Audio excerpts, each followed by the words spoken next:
So how did a famed LA hairdresser end up as a murder victim killed in his own home? 48 Hours investigates who killed Fabio. Police uncovered an unexpected twist in the murder of Fabio Sementilli, who was stabbed to death while sitting near his pool last year.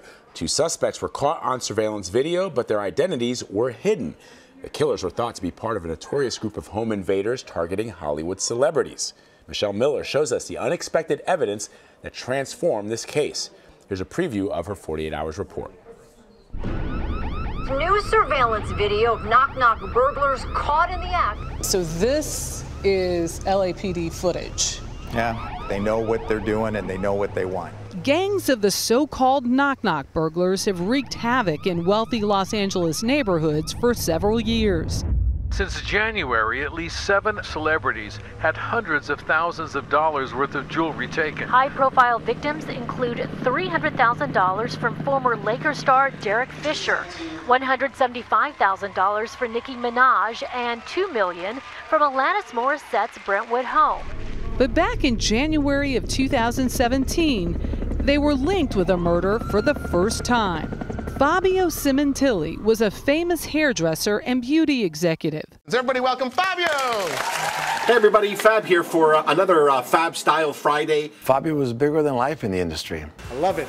He was the iconic guy, the international hairdresser that came to the U.S. That's beautiful. He mentored so many people. I was so proud of him. Fabio had worked with his sister Morella, establishing themselves on a global stage. And his wife Monica and their kids saw the benefits, including a beautiful home in Los Angeles. The house that Monica wanted, my queen, he called her. She loved it because it had a huge kitchen. She said that he would come home, drop his bags, sweep her off her feet, and dance with her. Detectives searched Sementilli's home for evidence of what led to his death. Detectives were hoping there would be a surveillance video to help them solve Fabio's murder. And there was. A neighbor of Fabio's had a sophisticated surveillance system. You can see 2 men jogging towards Fabio's house and 35 minutes later leaving with his Porsche. But to their surprise, it wasn't a break-in gone wrong that killed Fabio. It was something much darker. In the end, DNA would break this case wide open. And months after the murder, a pair of arrests would shock just about everyone. We're here to announce the arrest of 2 individuals in connection with the murder of Fabio Sementilli. I'm like, you sure? That was a huge shock. I was absolutely shocked. There wasn't a red flag. It was like a twist in a nightmare.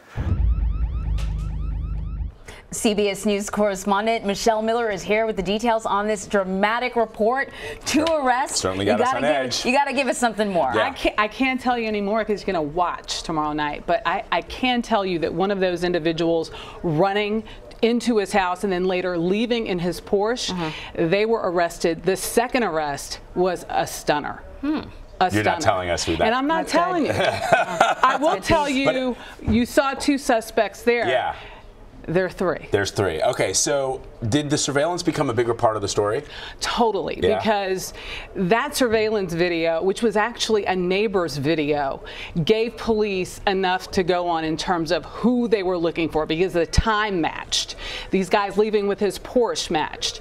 But Fabio had a sophisticated surveillance system. The problem was the DVR, the black box that houses all of the video, it was missing.